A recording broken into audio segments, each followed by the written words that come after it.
Thank you, Mr. Chairman.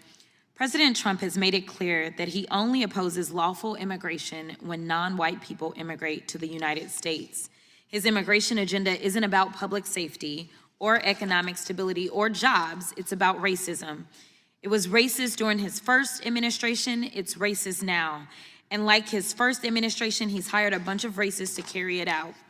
In fact, I'm gonna pause here really quickly. I know we're talking about TPS, but I don't know if anyone else has mentioned the fact that ICE agents were literally dragging a pregnant woman just this week in a viral video. So don't tell me that this isn't about cruelty, because it is.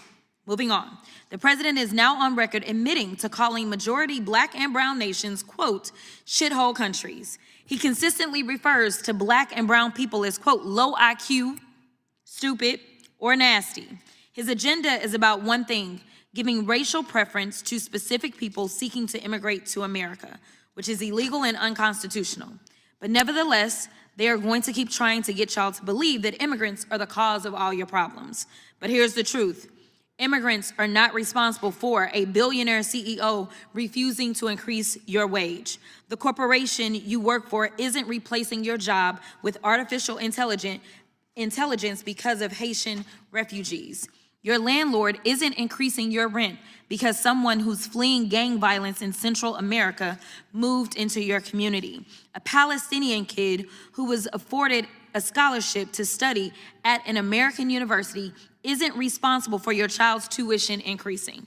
Latino farm workers aren't responsible for prices of your groceries increasing. Let's be clear, blaming migrants and deporting migrants and ending TPS won't improve the lives of most Americans. As you can see, we're in the middle of the largest, most inhumane deportation program in American history. And guess what? Housing is still unaffordable, healthcare is still too expensive, groceries are still too expensive, wages aren't keeping up with inflation, jobs are still being outsourced. So maybe it's not the immigrants. Maybe it's the failed Republican policies. In my state of Texas, the Republicans control the House, the Senate, and the governor's mansion. In the United States, the Republicans control the House, the Senate, and the White House.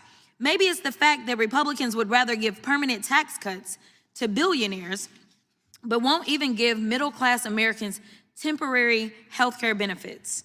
Maybe it's the fact that President Trump has the wealthiest cabinet in American history, and these people are out of touch with the American public. Now, Mr. Williams, will ending TPS help or hurt the finishing trades industry your union members work in? It will hurt the construction industry as a whole. Let me tell you this, or let me ask you this ain't in here.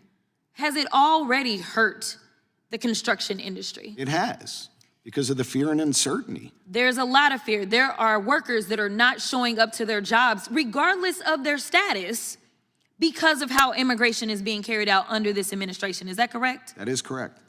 Will ending TPS help or hurt job site safety? It will hurt job site safety.